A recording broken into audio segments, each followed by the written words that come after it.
David Petraeus arrived on Capitol Hill and spoke before two congressional committees without being seen by reporters earlier today. The former CIA chief, he was summoned to brief lawmakers about the deadly attack on the U.S. consulate in Benghazi, Libya.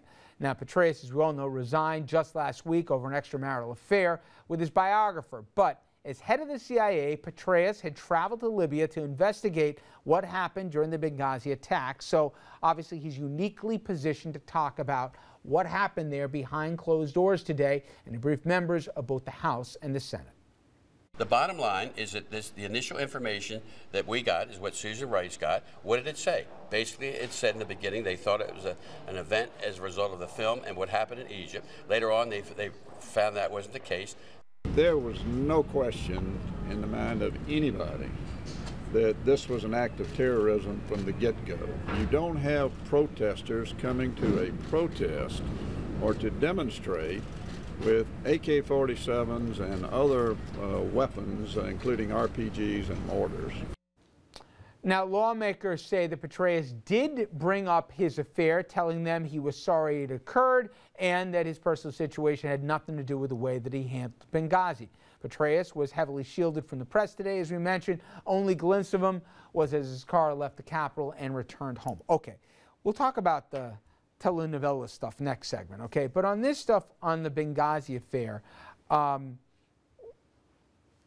guess the question is, first, let's put in perspective how big this is, because we've got some folks saying, Andrew, this thing is bigger than Watergate. And others are saying, wait a minute, this was in the fog of war, conflicting intelligence reports.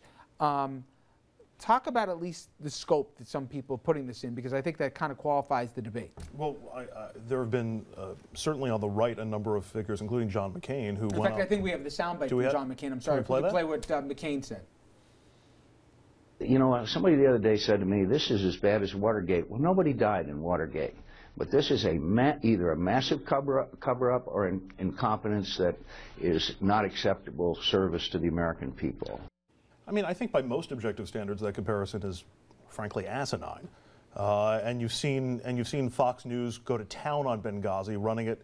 I remember during the storm, we were doing live coverage for FiOS, and we had Fox News on in the studio. And they would do 2 minutes of the storm, and then the rest of the hour was on Benghazi. And clearly voters did not think it was the same. Well, you know what? I think, Andrew, though, I think it's the way that was brought up in the debate. And I think the president's supporters at their own peril say, oh, well, you know what? President asked and answered that in the debate. To me, the bigger issue was always, apparently there was at least a half a dozen incidents of varying levels of severity before September 11th, where Benghazi was a hard target. And there was some serious, if not security breaches. This was getting out of hand, and they didn't have enough boots on the ground to protect the place. We'll get into that in a second.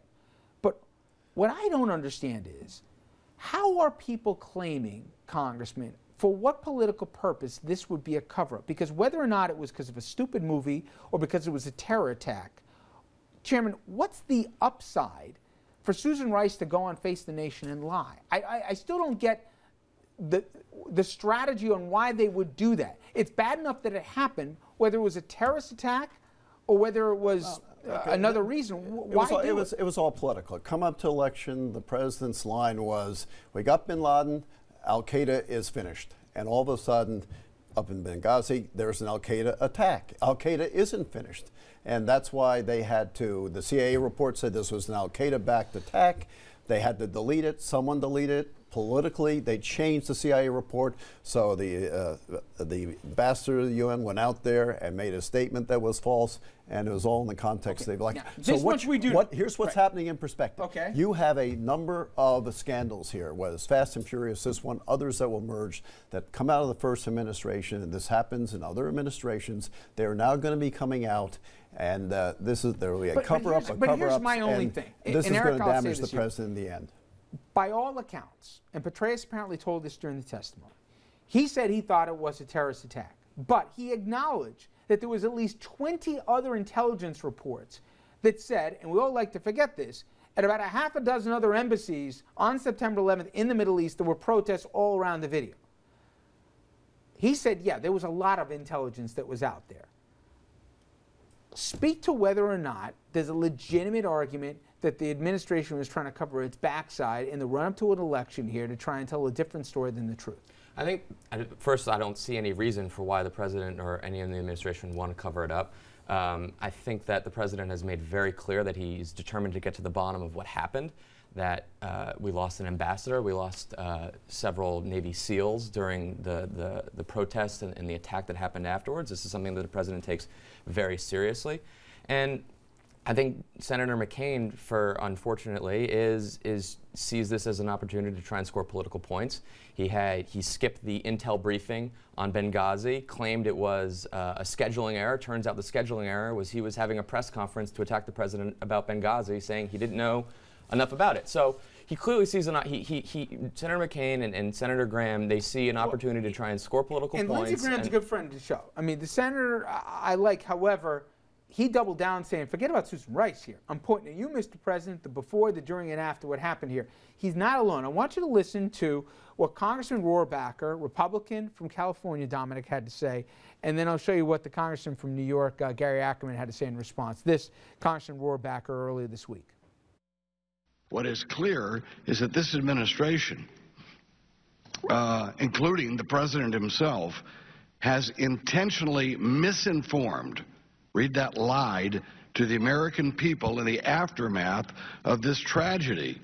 Now, President Obama has the gall to name as possible Secretary of State the name of the person who is the actual vehicle used to misinform the American people during this crisis.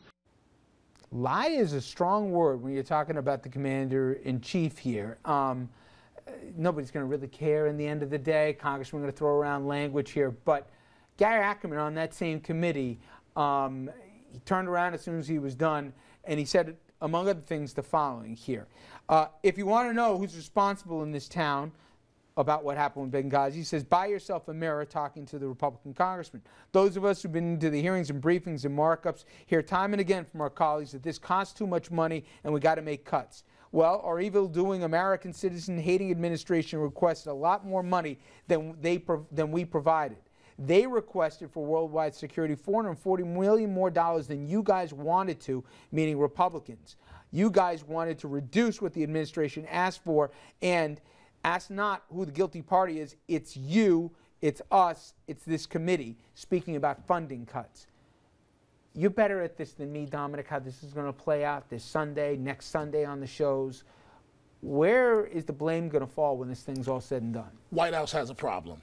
The White House has a problem. I listened carefully to everything you said, and you made some very solid points. But it's a matter of who knew what and when. And I don't know, it appears that if Ambassador Rice, if she's going to be named to the higher position, Secretary of State, yeah. That appears dead on arrival. Dead on arrival as of right now. Maybe it'll change down the road, but I just don't see it happening. There are just too many questions about, and the Republicans are looking to score points. And so I don't know how much merit is there, but this has the makings of a major problem for the president.